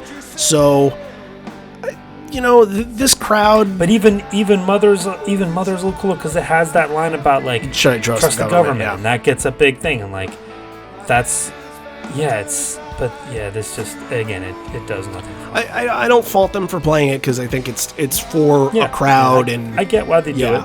It's for a crowd, and I think that Roger Waters was a part of that list of artists, the very select list of artists that have played there. So I don't know if that's an odds there, but if it is, then that's another artist that Ed is very close with and that he has a good relationship with and comfortably known was something that they played together at the 12-12-12 Hurricane Sandy benefit show. So that's something that doesn't really get brought up a lot, but it was a very, very good performance. There's more to be said about Black, Rearview Mirror, Alive, and Rocket in the Free World. So here's a lot of words. It's just, especially with Black, this show is pre-built to have an incredible version of this song.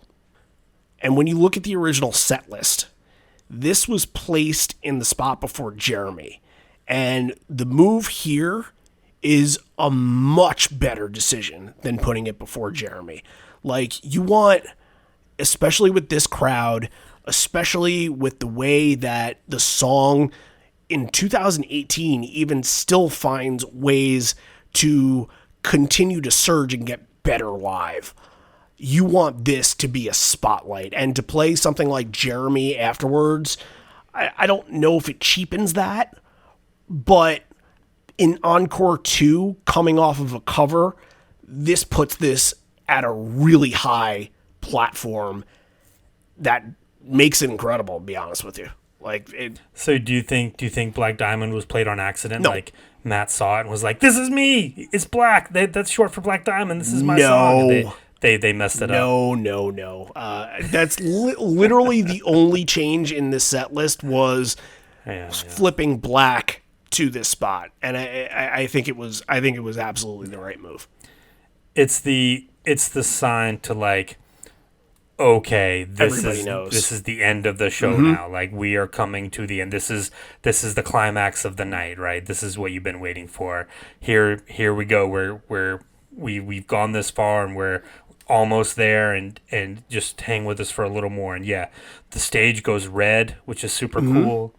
It gets dark. You kind of hear the thing that hit me, and this is a fantastic version of Black. The thing that really struck out to me is because the video is so good, you get to see kind of Ed's relationship with the crowd on this song, and like you see him kind of reaching out to them, and like you see these little moments in the song where he's going for these notes and he's singing. You see the crowd and you see him, and that's really hit me as like the relationship that the fans have with Ed and this song is just one of the most special things about this band. And this just transcends everything else that happened in the night, basically. Yeah, one of the unique things about this performance too is that it doesn't have a lot of the times what you could say with Black is like, wow, that was so emotionally impassioned and like took you to a dark place or took you to a deep place. Like, this just continued the electricity of the arena stadium atmosphere. Like, it didn't have to be, something from like, soul wrenching, something from like deep within the inner darkness of Mike McCready in the solo or within Ed's darkness.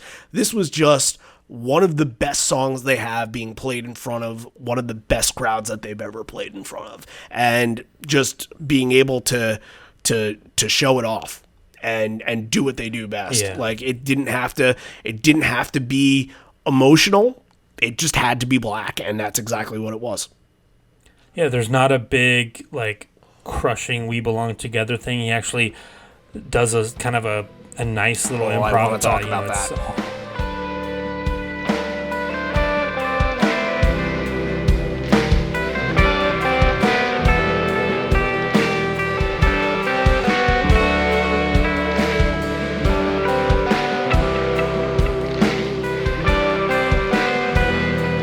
Home is where the heart is. Home is where every score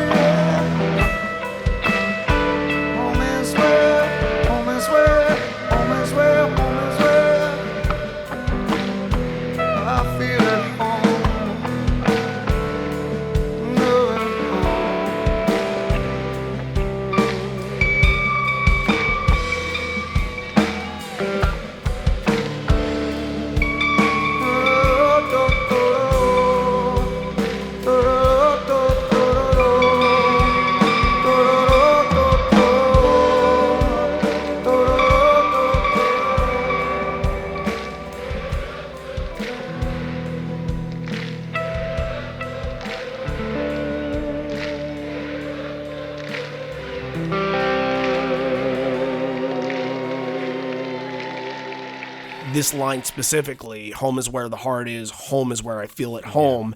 And that, it's not exactly the lyrics, but the lyrics are really close to what you get from Whoever Said, which is home is where the broken heart is, home is where every scar is. So I wonder if that, like, I don't think that this would be the last time that he tags Black with something like this. I wonder if that's just a line that he's been writing down and he's been trying to formulate something with. I know Whoever Said was kind of brought late to the table in Gigaton, but that an easy, probably go-to kind of line would just be like, okay, home is where the broken heart, like, that's in his head already. And that's...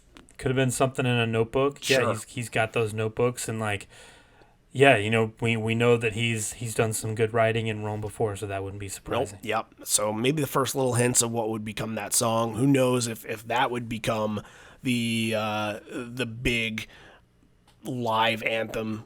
It might. You just never know. When we do the Whoever Said Evolution episode in a few years, we'll maybe come back 2027 to this. Evolution on Whoever Said. That would be really funny if after the first tour we did an Evolution episode on like Dance of the Clairvoyants. Be like, fuck it. It would be funny and very short. Yes. Right. Here's the 9. Like we did one on Can't Deny Me, Cowbell. Done. Yeah. Here's Chad Smith on one version. So we've technically done that one right, too. Exactly. Yeah. But you know, again, Black, like it's your kind of key that things are slowing down, things are ending here, but it's also getting you to remember the big moments. They're not going to play Mankind in the spot in the set because you know, it can feel like filler. You need big stuff to end with, which leads me to Rearview Mirror to follow up, because this is not a Rearview Mirror spot. Rearview Mirror is usually closing your encore one, if anything, but Rearview Mirror is really, this kind of flipped. It's taken the Alive spot almost, or the Better Man spot. Yeah, it's almost like this is a Better Man spot too. But yeah, very cool to get Rearview Mirror this late. Yeah, and it kind of felt, I don't want to say they rushed through it, but they definitely kind of broke it down where they can get through the bridge in kind of a timelier fashion, because I think that there was probably a time limit on this show and they were getting close to the 3-hour mark, and Alive and Rockin' in the Free World are pretty hefty. So in the beginning of the bridge, they do that I will forgive, I won't forget line instead of at the end. That usually is something that comes at the end. So you know, the bridge is probably about a minute or two long and then kicks back in. And look, Mike is, oh my God, Mike Turner. Oh, he like falls to his knees and he's just, this is a highlight to go back and kicks watch. Down the mic stand at the end. Like, oh my God, this is just, performances like this are just full proof that they are the best band on the planet. And it's not even an argument at this point.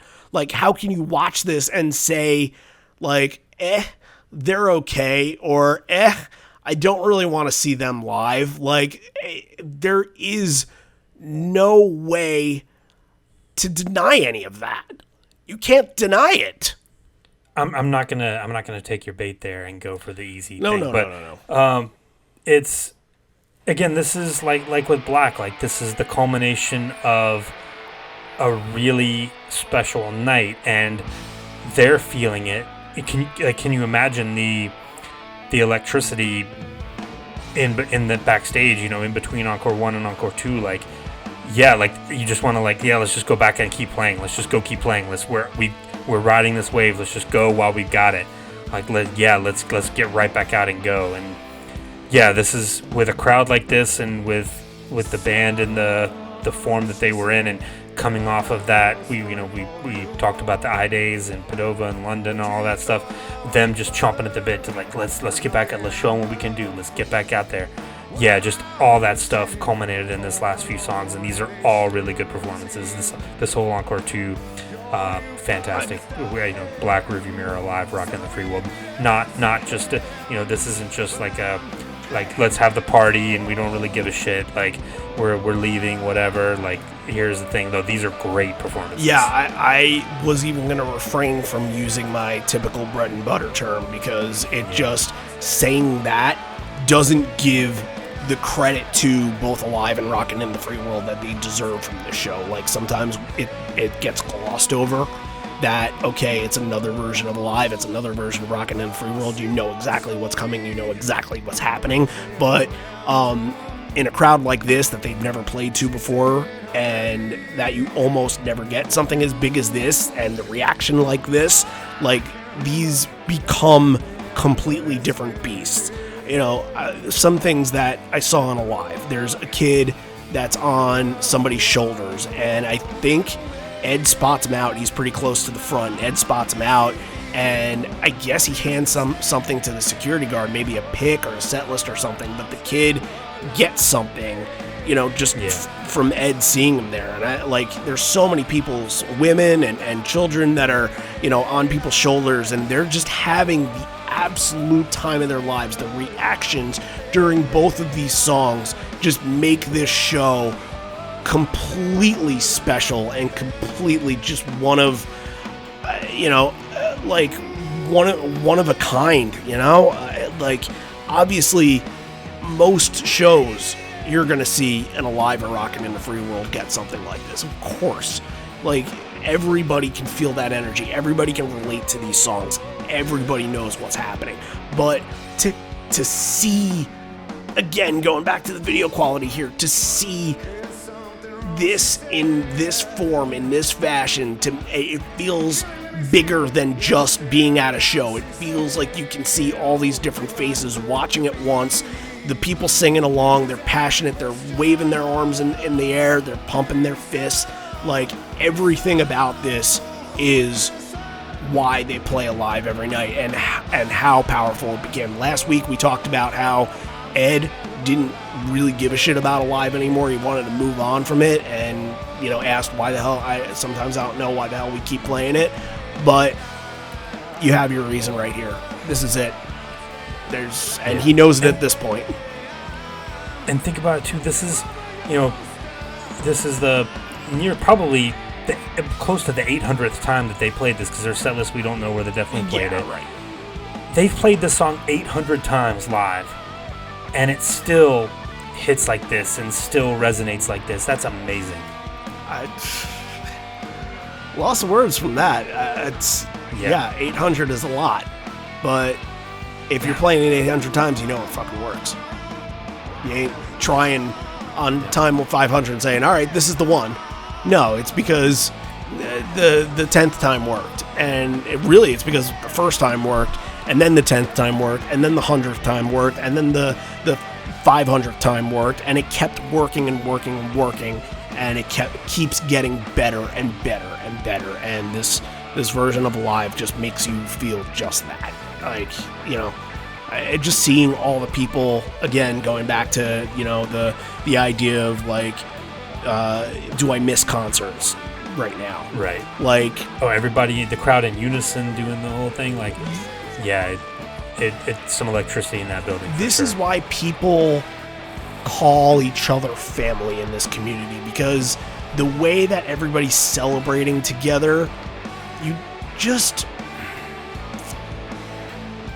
like, that's not a part of everybody's everyday life, but that's something that, as fans, we're always aspiring to achieve something like that. And to be around all those people that feel the same way that you do, that just wait entire year for just to go to one show or to go to an entire tour and to get these moments, like, that's why people consider this a family. I'm not going to use the J word because I just won't do it, but that's why people consider this a family, and that's why people, with the connection of this band, have met the best friends that they could ever meet in their life, have met spouses, have met, you know, countless other people, just even people just that you recognize on the road. Sometimes you just be like, hey, I remember you from that show, and I remember having a beer with you here. Like, how many times you hear those stories? It's, and even just, you know, personally doing this podcast and meeting so many more people and having this podcast will be going on for exactly 3 years before we get to Asbury Park, and knowing that in that 3-year span that we've had a podcast, not being able to meet anybody that we've connected with through this band is just, it's going to be a joyous moment when we can. Let's just put it that way. And it'll feel like, use that family terminology, it'll feel like we're all together, especially after what happened in the last year and a half. It'll feel like we're all in this together and we're all back to being normal, back to having something good. Rockin' in the Free World is closing out your night. House lights are up. Ed is holding on to a pride flag that says "Fuck Trump, Love Life," throwing tambourines into the crowd. Ed thanks the Italians in Roma, having them on this beautiful day. I believe he changes the lyrics to green, red, and white, or red, white, and green. Obviously the Italian flag, but I mean, more like that part, the Italian, thanking everybody, that's in the middle of the song, and he's mentioning the full moon, saying it's the spotlight to make our dreams come true. I want those dreams for everyone. How beautiful of a line that was, that just to get that scenery and to get that close up of the moon and how beautiful that was. Yeah, special moment, absolutely, and great way to end the show. Stone's fantastic. It's just, great version, Rockin' in the Free World. Everything we said for Alive still applies. Mm-hmm. Yep. Million points of light for the Immigrant Man. Bring them home any way they can. There's even a little bit of a pick going on. That's how you know things have just, they haven't got it out of control, but they've there's a lot of joy. There's a lot of joy in Mudville, literally, because I think Mud was being kicked from the ground. But there's so many cherishable moments from this show, and since we're at the end, I guess it is time to pick three of them. Before we do, though, the band, not something that they usually do, and that's how you know that this is bigger than other shows. Ed comes out to the front. He says, "I'm going to remember this. I'll remember everyone under this full moon." And with the full band, everybody, with a big banner, they got a big banner from the crowd and draped it over the entire band. They do the full bow, and they don't do that at every show. Usually it's just a bye, see you next time. But this was a thank you for everything. And Ole chants fill the crowd, and not every show gets this treatment, so that's how you know that they absolutely loved what just transpired. Yeah, great ending to the show. Yeah, it caps off everything. Like, what else can you do after a show like this? Yeah, wait for the next one, and keep going on. So, 3 moments. Yeah, what do you want? 3 moments. I'm gonna take Pilot. Cool. Good version there. I'm going to take Immortality. And Alive. All right. I'm going to go... Let's see. I know my number 2 and number 1. I got to find a number 3. I'm going to say Package Release and Elderly Woman together to open the show. Just, again, the way that you want to kick things off is just to play to your strengths and to play to what the crowd knows you for. And the "My God, It's Been So Long" line is so powerful from Elderly Woman. It really feels like that's being emoted there. You can't get much better than Release to open your show, so that right away kicks you into thinking that this is going to be a very special night. Because you're in Roma, you have to pick MFC Untitled for this, and the story beforehand, it's part of their history. It's, maybe not an extremely important part of their history, but I consider all of their history to be important, and I love when it's brought out during the show. I love when he's able to tell the stories, and this was perfect for that. And the last number 1 moment to me is Black through Rockin' in the Free World. It's the whole end of the show, because that altogether, the half hour, however long it took to play those 4 songs, it was a long time and it deserved all that treatment. But that whole thing makes you want to be there, and it makes you want to continue to just take in every single minute of this band, because it's a beautiful thing, and you don't get this with every band. You just don't, fantastic. Not much more I can say, but look, we've been speaking so well of it and anticipating some good grades here. But let's do it. Let's rank it. Yeah, I'm gonna give this one 9.5. I think it's close. Okay.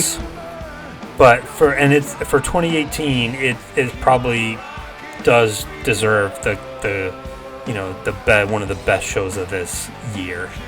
Probably the best show of this European tour for sure. So that's where I'm at, 9.5. Yeah, oh boy. I'm gonna say that it does deserve it. I'm gonna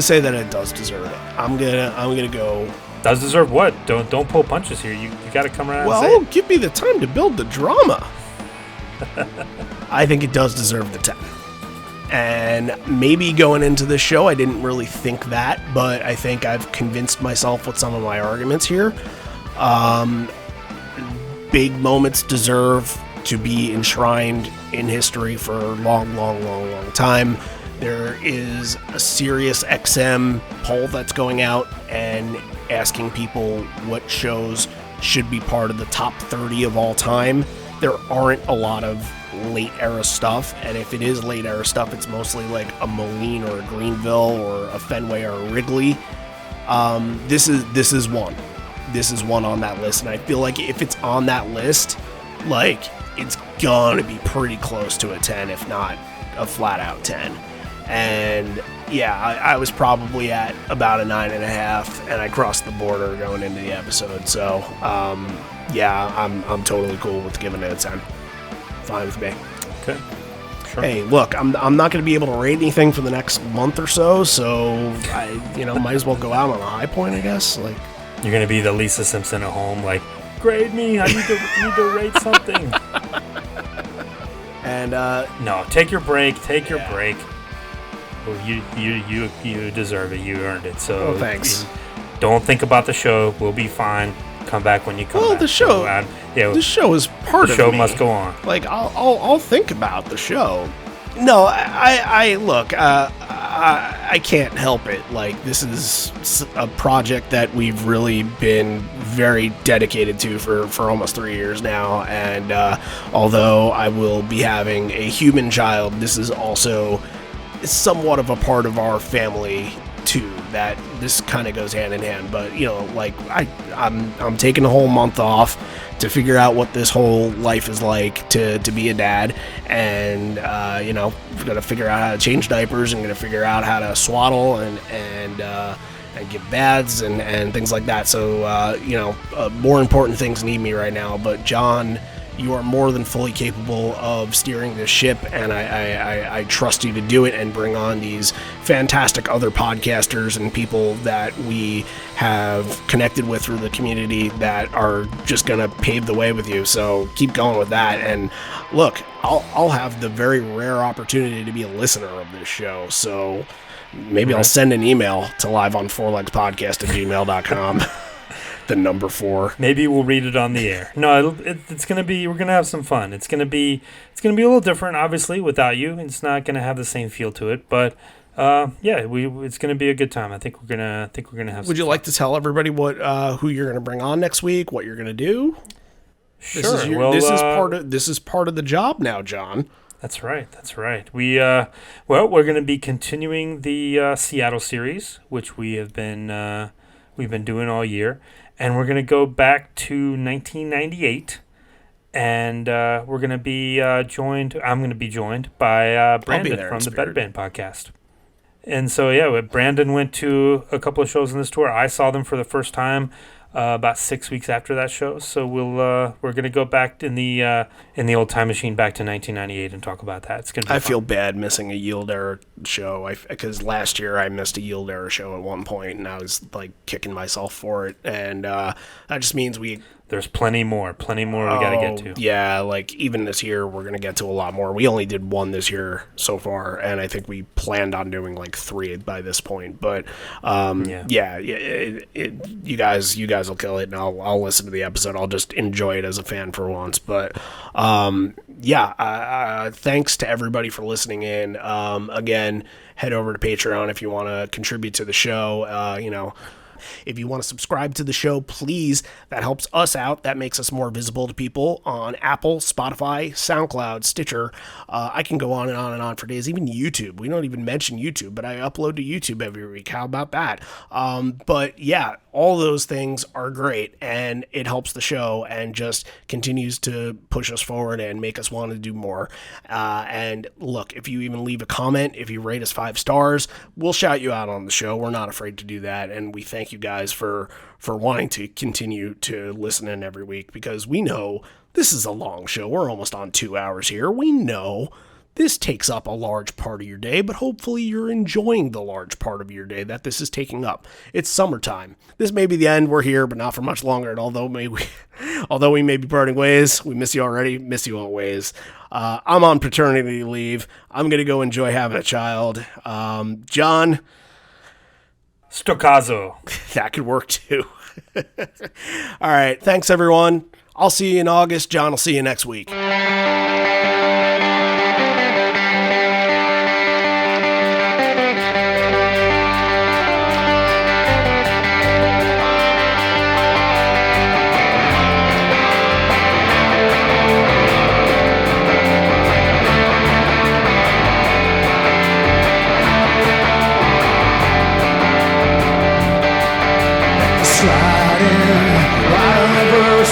Drivers will return like this day.